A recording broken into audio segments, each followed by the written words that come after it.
That's smoking quite a bit, so let's have a look at what's going on. Well, welcome back to Living with a Classic, and we have another V12 that's not running as it should. This is a, I believe it's a late, no, let me have a look at it. It is Morelli. So yeah, late 80s, early 90s XJS, and it's been sitting for years. The owner's done a little bit of work to it to get it going and fire it up, and it runs, but it's extremely rich. It will completely, soot out the plugs in a couple of minutes. It just belches smoke out the back, and that's pretty bad. It has a bit of cosmetic damage here on the door and the exhaust. There was an accident when the owner was unloading it from the trailer. Luckily, no one was hurt, but it rolled away and was stopped by a tree. So, but he's gonna fix that. He actually owns a body shop, so that's fine. I have a spare door for him and spare hinges, and he'll fix everything else, and I'll probably end up replacing some exhaust components. But before that, we gotta get it running. The only thing I've done now is hooked up the battery, or not hooked it up, but hooked up a charger to get it charged a little bit, and we're gonna troubleshoot. It's really just a couple things it could be. It could be fuel pressure. It could be an electrical connection, like a sensor. It could be the vacuum going from the engine to the back, or it could be the ECU. So let's try and figure out what is wrong with this V12 XJS. The enrichment is really set by one thing. There's a sensor right there. I just unplugged it now. That's the coolant temp sensor. That's the one for the ECU. The one that goes for the dash is a single wire on the other bank.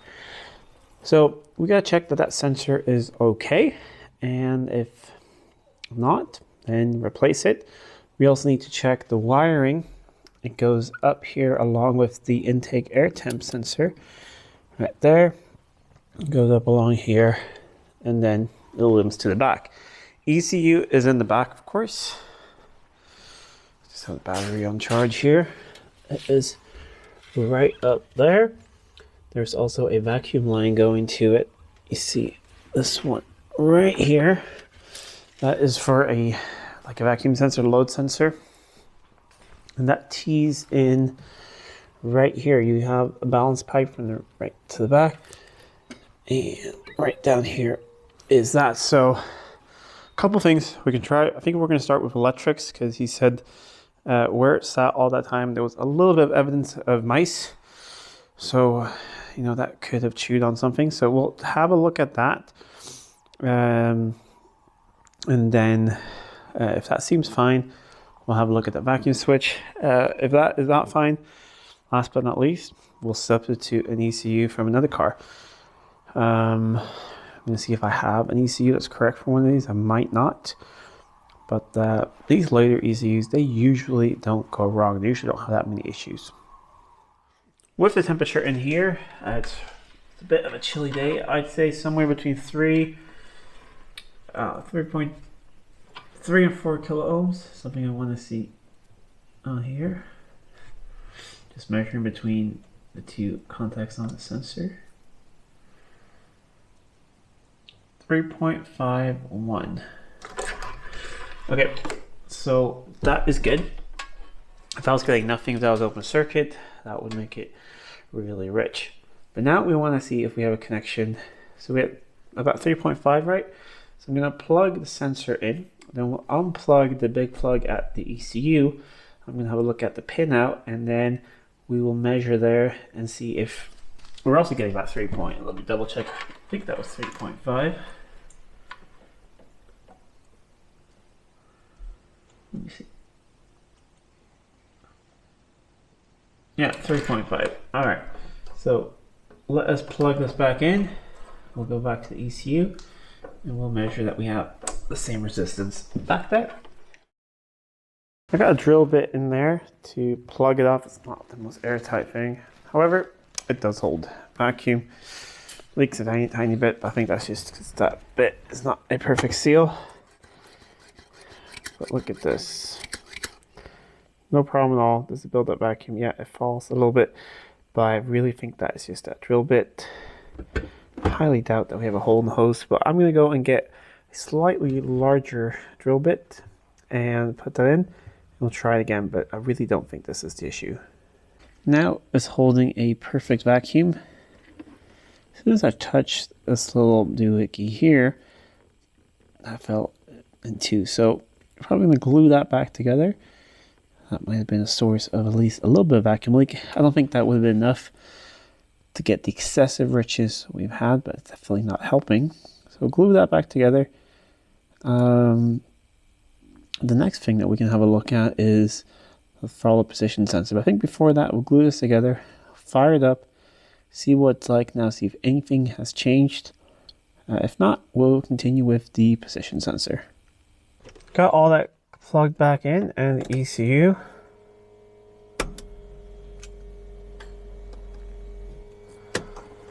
The other pump that you're hearing is just the brakes.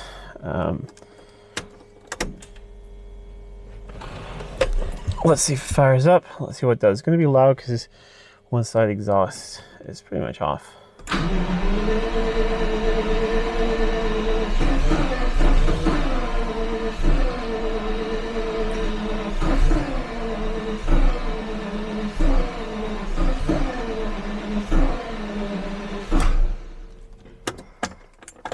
Almost wants to.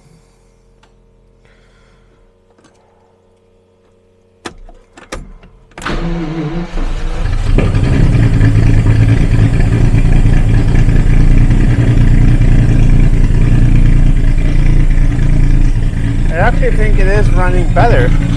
Yes, it's extremely loud, but I don't think it's smoking. A little bit, but not that much.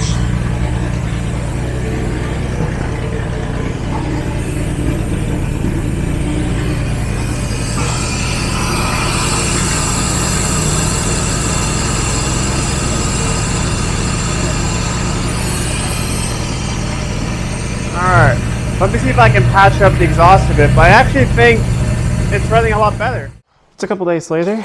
I've tried to jerry-rig the exhaust up a bit just to scrape the ground. It's completely snapped off there. It was really rusty. The owner said that once we get it running, he'll let me replace the exhaust so I can, really tune it up. But what I want to do is, if it's been running so rich, the cats are definitely full of fuel and things, and I want to heat them up slowly just to burn that off. It's going to smoke terribly, and only once I've done that I will know if it's actually running all right, and then pull plugs and see what happens. But also let it warm up a bit. There's also a little bit of an oil leak, so there's some oil on that cat over there. So I'm going to try and just pulling it out a little bit here so I don't smoke up too badly in here, and then we'll run it 5 minutes at first, turn it off, then run it maybe 10 minutes and see what happens. It's a slight drizzle today, so I'm going to try and get the door as close as possible, but for the next week or so, this is the day it's going to rain the least. So let's try and get this done. The smoke has already started to clear a little bit, run maybe 2 minutes. It's so loud. It's straight pipe right here on this side. Yeah, you see I cut some grass there. Yeah. But look at this. Yeah, I mean, it's down a couple cylinders, but this is excellent. This is the oil on the cat, and it actually does rev. And it does run pretty well, considering. So I think cleaning up the contacts for the coolant temp sensor and the massive leak on the vacuum sensor, we have oil pressure, it is charging. I'm gonna let it run like 3 or 4 more minutes and then shut it off, and then rinse and repeat basically. It's been running now for, I don't know, 10 minutes here. Moved it a bit, the exhaust scrapes on the ground. It's quite loud with one side open. Still missing like one cylinder on this side. We got to pull the plugs, but it's not running overly rich. It is pretty much up to temperature, and yeah, even the auxiliary air valves worked. It's gone down. So for sitting years in a bar, and that's not bad at all. The unevenness here is just there's no back pressure on one side and on the other side. So for me to continue with this car, I really need an exhaust. Well, let me show you here. It's open right there. Quite loud. So yeah, but that seems to have solved the running issue. So I think with new plugs, or just clean these, because I think they're pretty much brand new. I'll take them out and have a look at them. With that, an exhaust, a little bit of a tune-up, this thing's going to be really good. You see, idle's good. It does rev pretty alright. It's just really loud.